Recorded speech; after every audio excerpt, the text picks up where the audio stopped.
bonsoir tout le monde. Ce soir, au programme, on va parler des manifestations d'anti-vaccins, des manifestations qui ont lieu devant des hôpitaux et aujourd'hui devant une école.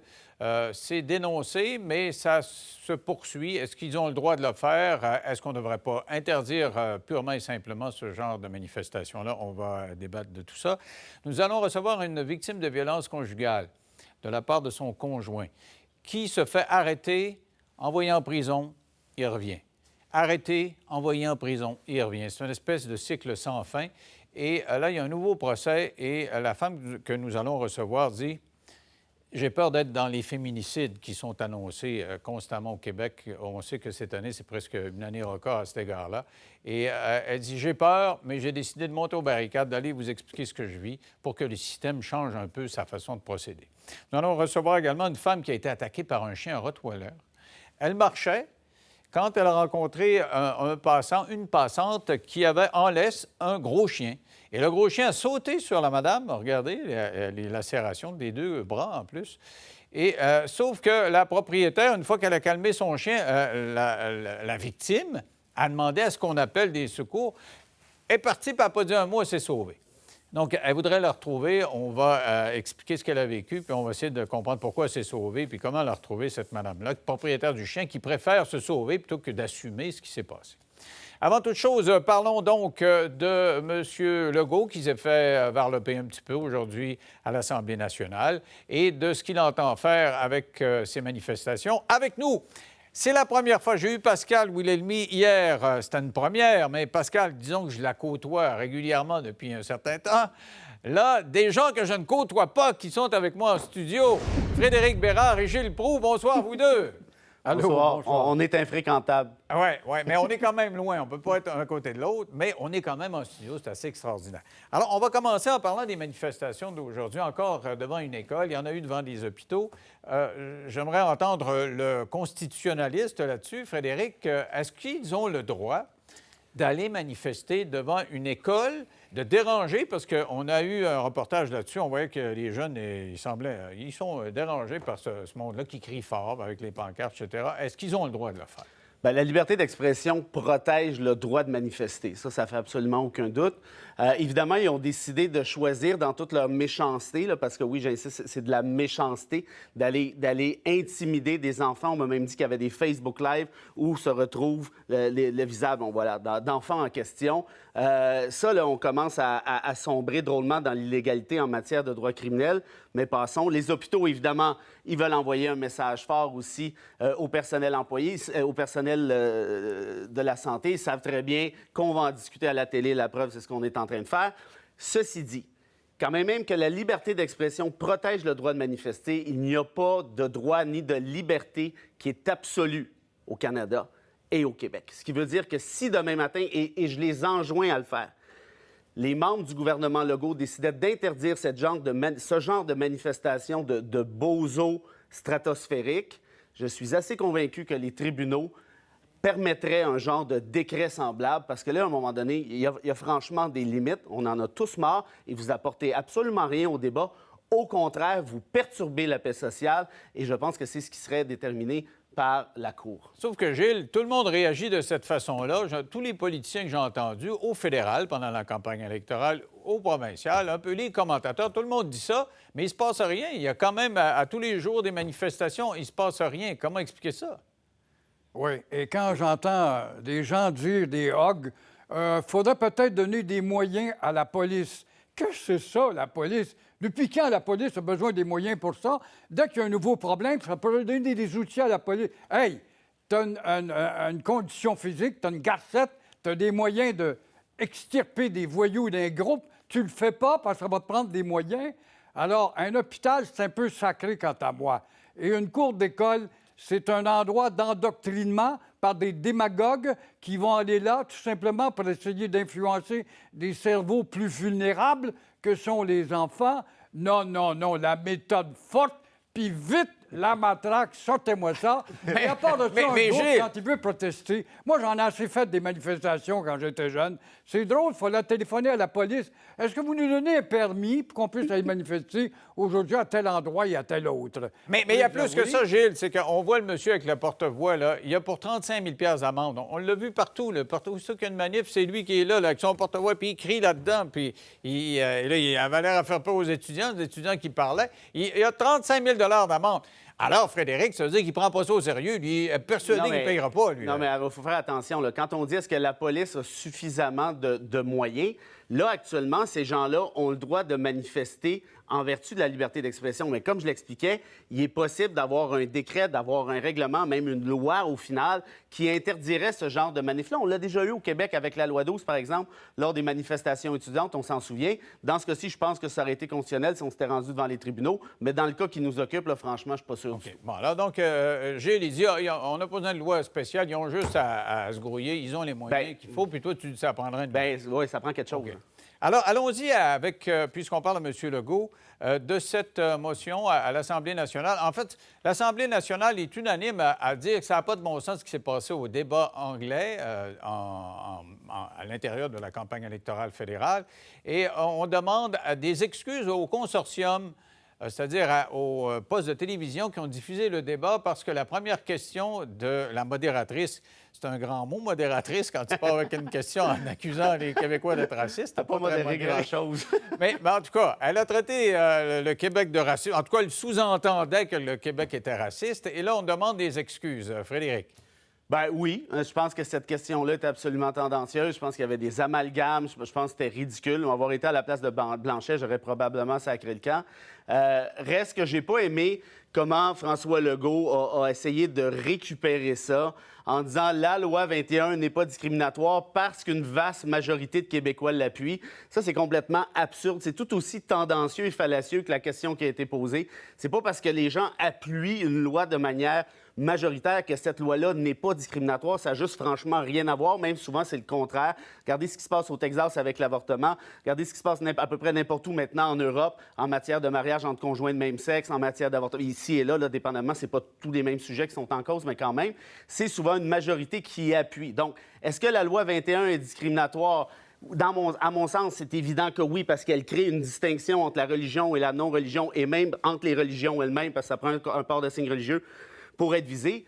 Une fois qu'on a dit ça, c'est pas parce qu'il y a une discrimination que c'est la fin du monde. Une discrimination peut être rachetée. C'est nouveau, Non. Par exemple, la loi 21... Attends une minute, niaise pas là. La loi 21 est discriminatoire, mais la discrimination a été rachetée en bonne partie parce qu'on considère que c'est une bonne discrimination. Or, le débat sur la loi 21, on le fera pas parce que le gouvernement Legault a fait adopter la dérogatoire pour empêcher ce débat. Alors, Gilles, comment tu vois ça?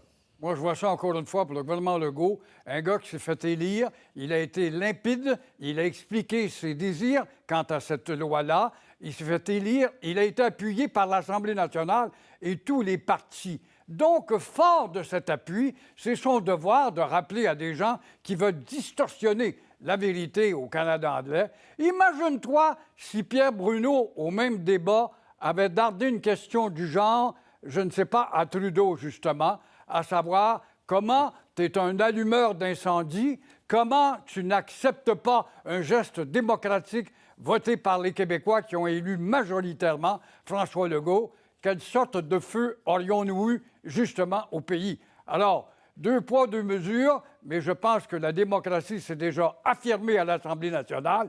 Alors, en un mot, ne marchalez pas avec ça. Vous allez avoir vos moyens de contestation avec mon ami Bérard, qui vont aller là devant les tribunaux pour faire peur au monde et invoquer toutes sortes de maudites raisons pour s'attaquer à une volonté identitaire importante pour une nation qui est mourante. Les maudites raisons dont tu parles, ça s'appelle des droits de l'homme. Hein?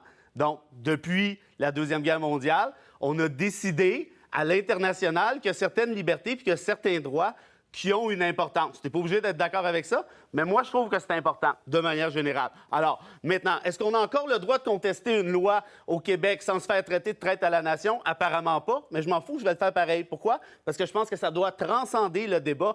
Et quand même que des gens appuient majoritairement une loi, je trouve ça bien le fun.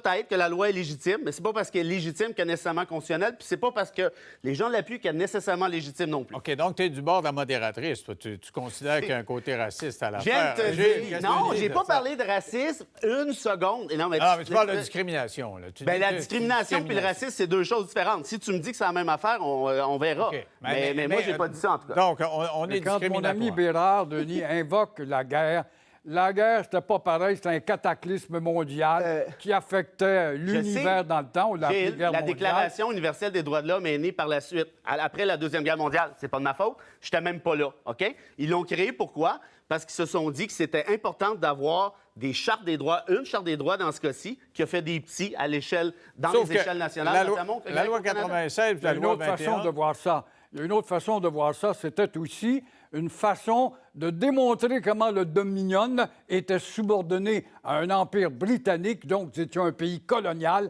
et colonisé. Et La embarqué Déclaration par universelle des droits de solidarité. l'homme, Gilles, et le Dominion, là, ça n'a à peu près rien à voir. Il y a un sacré nombre de pays qui y ont adhéré volontairement. Ça n'a absolument OK, rien oui, à voir des avec pays on l'Angleterre. anglais. s'obstinera pas là-dessus. Il faudrait s'obstiner plus sur la pertinence de présenter la loi 21 puis le projet de loi 96, qui est une loi 101 revampée. Ça passe pas chez les Canadiens anglais, puis c'est ça qui n'a pas passé au débat. Quand elle a dit, bon, mais c'est discriminatoire, Gilles, c'est que pour les Canadiens anglais, défendre le français, il y a quelque chose... Mais non, mais un instant, là, cette fille-là... elle Je présente demandais pas- à Gilles, attends une minute, là, Gilles. Oui.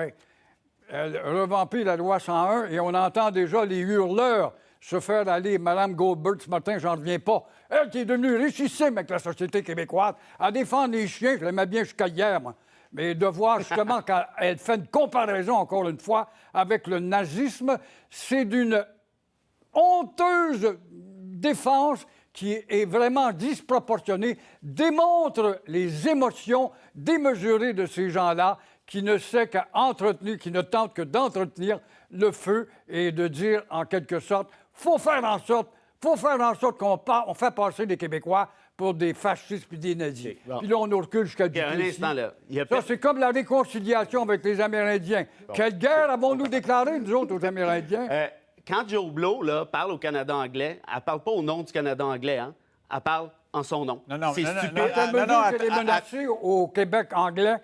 Dans Pardon? quelle mesure, avec tous les postes de radio, Mais les je- moyens mais je et parle pas de l'anglicisation ça. J'ai jamais systématique dit que qu'elle la nous loi... impose? J'ai jamais dit que la loi...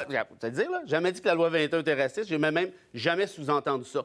Et que Mme X dit ça au Canada anglais, très bien pour elle, ou pas très bien pour elle. Non, mais elle ne parle pas en leur attends, nom. Frédéric, attends, c'est pas juste une madame.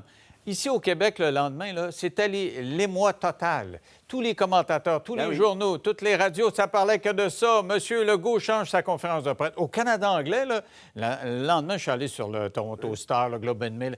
Personne ne parlait de ça. Personne n'avait compris que la question elle tenait pas debout. Parce Ben oui, que pour mais- eux autres, elle tient debout. Ben non, pour mais eux autres, ça mais- tient oui, debout. mais Ils c'est- pensent que ce qu'on Ah fait, oui, c'est trop tout croche. Oui, puis quand il arrive quelque chose, ces Autochtones, nous autres, au Québec, on s'auto-flagelle, puis on braille, puis on dit pauvres eux autres pendant 6 mois. C'est ça que vous êtes en train de me dire? Oui, mais On a Frédéric- découvert les pensionnats autochtones cette année.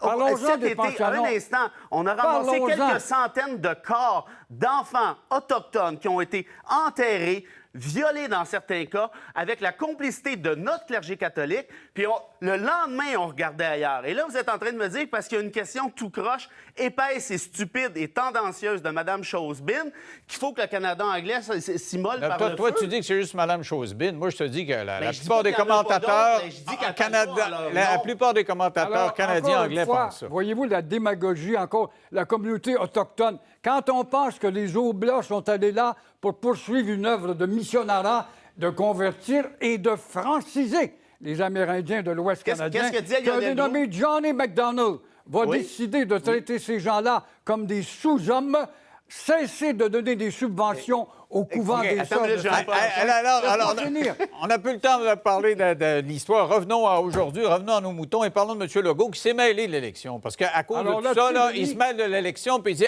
votez-moi un gouvernement minoritaire conservateur. C'est sa commande d'épicerie. Là. Ça le prend conservateur minoritaire. Est-ce qu'il y avait d'affaire à demander ça aussi précisément? Gilles, Frédéric, lequel des deux? Ben, Qui nous Gilles, fasse? Gilles, Vas-y. t'es parti sur Gilles, Hugo, là, je la on laisse était aller. parti. Gilles, alors, est-ce que il fait bien de se mêler de la campagne électorale fédérale? Ah, tu me poses la question? Oui.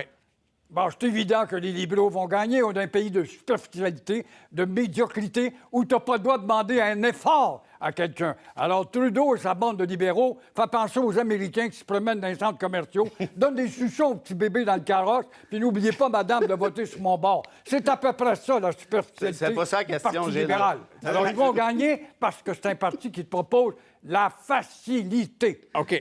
Mais la question, mais je pense qu'il y a eu un problème de téléx. C'est juste que tu n'avais pas entendu la question. Frédéric, je la pose. Est-ce que M. Legault a raison de s'impliquer dans la campagne? Pourquoi il s'impliquerait dans la campagne? Et puis je ne suis pas en train de dire aux gens pour qui voter ou pour qui pas voter, mais ceux qui doutaient encore que François Legault est un conservateur, là, je pense que vous en avez une sacrée belle preuve. Là, on parle d'un parti swish-squish en matière d'avortement, un parti, évidemment, qui veut financer son troisième bien, let's go l'environnement. Puis là, c'est le fun, hein? Puis il y a un autre rapport qui vient de sortir de la Banque mondiale aujourd'hui qui dit qu'il va y avoir 200 millions de réfugiés climatiques d'ici 25 ans. Mais ça, c'est pas grave, let's go. On en construit des troisièmes biens. Et donc, tout ça pour dire quoi? Pour dire que s'il y avait un chef de parti fédéral, un premier ministre, par exemple, qui disait « Hey, prochaine campagne, votez donc pour Y, votez pas pour Legault, là, et peut-être que ça coûterait cher de chemise. » Mais quand c'est de l'autre bord, ben ça, c'est pas grave. Il a dit lui-même, c'est moi le chef de la nation, le chef, comme disait Maurice Duplessis, c'est moi le chef, vous allez voter, comme Québécois, vous allez voter pour le Parti conservateur. Ben, j'ai des nouvelles pour François Legault. Moi, j'en fais pas partie de sa nation, ça m'intéresse pas pantoute, puis c'est pas mon chef, puis ça le sera jamais. Frédéric, encore une fois, comme as-tu ça. entendu, durant le temps de ton existence d'observateur politique, un mouvement quelconque d'une communauté anglo-québécoise la plus privilégiée en Amérique ou un groupe quelconque du Canada lever la main et dire « Oui, c'est vrai que le français recule à Montréal. Oui, c'est vrai que cette deuxième langue importante est menacée. » À part depuis Trudeau, qui s'aperçoit que la soupe est chaude et que là, il ne veut pas trop perdre de vote, et surtout au Québec. Mais c'est quand même Déjà nouveau, ça, Gilles. Alors, notre ami Legault, dans le fond, il représente une nation vulnérable. Mais c'est il pas- a levé mais la voix, Gilles, ce que comme je veux dire- Duplessis l'a fait en 1957 avec Diefenbaker parce qu'il respectait mieux les juridictions Gilles, provinciales, et comme René Lévesque en 84 Je comprends parce que tout le ça. beau risque valait Je la comprends peine. tout ça, mais si je calcule bien, Gilles, tu l'as vécu, la période du Plessis ou dans les dernières années. Je n'aime pas cette espèce d'idée qu'il y a un chef de la nation qui va nous dire quoi faire, le bon père de famille, puis il fait ci, puis il fait pas ça. Mais Frédéric, c'est René Lévesque, antidémocratique à la base. Frédéric, Gilles dit René Lévesque le fait avec le beau risque, quand même. Il a même prêté Mais non, sa mais- machine. mais aux il l'a fait. conservateurs René pour faire Lévesque élire s'est à jamais M. présenté comme le chef de la nation. Puis s'il y en a un qui aurait pu le faire, c'est clairement lui. OK. Gilles, 10 secondes, ça va bien? Très bien. Parce que Gilles a eu un petit problème avec son téléx. On va arranger ça, mais c'était une première. On est plus habitué d'avoir du monde en studio, nous autres. Là. Effectivement. Merci à vous deux. Restez de retour. Une femme gravement blessée par un chien qui veut retrouver la maîtresse qui ne l'a pas secourue. Elle était là, pourtant. Elle avait son chien en laisse. Il a sauté sur elle. Elle a été très blessée. Elle n'en revient pas. Elle est avec nous dans 3 minutes après la pause.